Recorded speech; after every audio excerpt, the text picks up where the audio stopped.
Hey guys, welcome back. It's Neon. We're going to talk about the end of the Akira live action movie again, I guess, as Taika Waititi decides he's going to bring us another Fat Thor movie. He's going to be doing Thor 4. Thor 4. So yeah, there we go. So he is dropping out of Akira. We talked about the live action Akira adaptation before on the channel. I wasn't real thrilled with what I'd heard about it. You know, I mean, he does seem like, Taika Waititi does seem like he's a fan of the manga, which is good, but, you know, given the tone of his movies, the very jokey tone of his movies, I'm kind of glad that he's not going to be doing it. Now, the real question is whether or not we're ever going to get an actual live action Akira movie that's decent. I don't know, because there have been multiple attempts at it. Several years ago, they tried to do an Akira movie. I think it was like Matt Damon or somebody was involved in it. And they were going to Americanize Akira. I know a lot of people had concerns about that. I don't want to see that. Hopefully they can kind of go the route of Alita, where, you know, it's pretty respectful to the source material. And of course, people accused Alita of whitewashing when she actually was a robot played by a Latina woman, and I believe that the whole story takes place in the Midwest of the United States of America, but I digress. They were talking they were going to do New York. They were going to set the film in New York and all this other craziness, and yeah, it's done. It's done. I think there will be a live action Akira someday, but not by Taika Waititi, hopefully. So, but he is going to do a Thor 4. Now with more jokes. Yeah, just imagine what, you know, what kind of fat jokes, fat shaming, dad bod jokes we will get out of Thor 4. Because Thor, of course, was left in a very heavy situation. You could say his life was a bit out of shape at the end of Avengers Endgame. So I have this weird feeling that they're going to turn Thor into some sort of like intergalactic hobo, a schlub. Or maybe it'll be Thor gets his mojo back. Who knows? Who knows? But yeah, so Taika Waititi ditching Akira for Thor. Now, this is really interesting to read this from The Guardian, their take on this. The problematic Warner remake of the classic anime is put on hold while Ragnarok director returns to Marvel's cinematic universe. Again, this will be a very jokey movie, I'm sure, because Ragnarok was very jokey. If ever one needed proof that Hollywood can be prone to supping rather too enthusiastically from the electric Kool-Aid, let us look at the curious case of the Taika Waititi and Warner Brothers glacially gestating remake of the classic 88 anime Akira. According to the Hollywood Reporter, the celebrated Kiwi has removed himself from the project, at least temporarily, after being asked to direct the as-yet untitled Thor 4 for Marvel Studios. The real question is why Warner ever thought Waititi was the right director to take on Akira. I agree with this. I do not believe he was the right director. Or indeed, why the idea of a Hollywood live-action reworking of the far-out tale of exploding teenagers was ever picked up by the studio. Because money.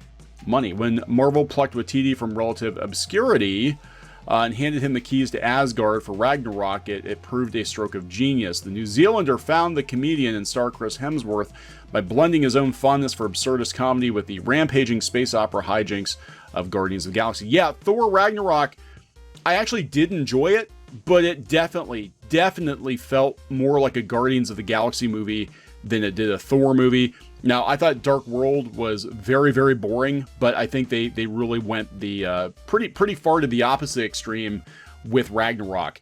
So apparently the rule of thumb with the Marvel Cinematic Universe is space is funny, unless the scenes include Carol Danvers. Then space is deadpan serious. 2 years later, the Son of Odin is the first Marvel superhero the studio turns to when in need of comic relief. Yeah, they turned Thor into a joke. They did, and a big fat joke. He's a big fat joke, like literally. But they talk about how problematic Waititi was in the tone, and I actually agree with this. I agree with this very much. They said there's a problem of tone. While Waititi's sly sense of humor is perfect for the Marvel Universe, it's difficult to say whether it would sync with Akira's steely, doom-laden style. I don't think so. Given his previous form, he could be tempted to poke fun at the subject matter as he reforged it in his own image. This would be a recipe for disaster given the reverence in which the original anime is held. Waititi is a standout comedy filmmaker, but while it should be clear to all why the vampire movie was ripe for satire and what we do in the shadows, it's not easy to see how Akira fits in his style. I mean, he could change it up. I mean, look at Tim Burton. Tim Burton's, had, black comedies. He's had not so black comedies, but it's possible that he might get kind of serious with it. I don't think he's the right director for it. I'm glad personally that he's off of it. But now it's really interesting. Yesterday was July 16th, 2019. The Akira fans spot depressing live action movie coincidence. This is coming from comicbook.com. In the original film, World War III begins with a sudden explosion occurring on July 16th, 1988. Neo-Tokyo was restored 31 years later in 2019. So the fact that the live-action film was put on hold on July 16th, 2019 is certainly a strange, distressing twist of fate. I don't think it's distressing. I'd rather see it done right. I'd rather see it done right. Now, speaking of Akira done right, and this might actually play into it, they are actually going to be doing a new anime based on the manga of Akira, which I think is a very, very good move. I really do, because the manga was superior to the film. As much as I love the movie, the manga was much more fleshed out. So Katsuhiro Otomo did announce Orbital Era, which was announced at Anime Expo. And, they talk a little bit about the new Akira anime series, which is actually pretty exciting. I think it's a very exciting development that they're going to revisit Akira. I'd rather see that than a live action Akira, because so far none of the treatments I've seen are going to do the movie justice. So there we go, guys. So Akira live action movie dead in the water for now. Big Fat Thor 4 is coming soon. Probably will feature a cameo by Hipster Hulk. I can't wait for Big Fat Thor 4 and Hipster Hulk. That's what they should call it, Big Fat Thor 4 and Hipster Hulk, to hit theaters in the next couple of years. So please subscribe for more pop culture news, views, and rants here on Clownfish TV. This has been Neon. I will talk to you later. Hey guys, thanks for watching Clownfish TV. Please consider supporting the channel. Go to clownfishsupport.com. That's clownfishsupport.com. And if you want to join our community, go to clownfishtalk.com. That's clownfishtalk.com.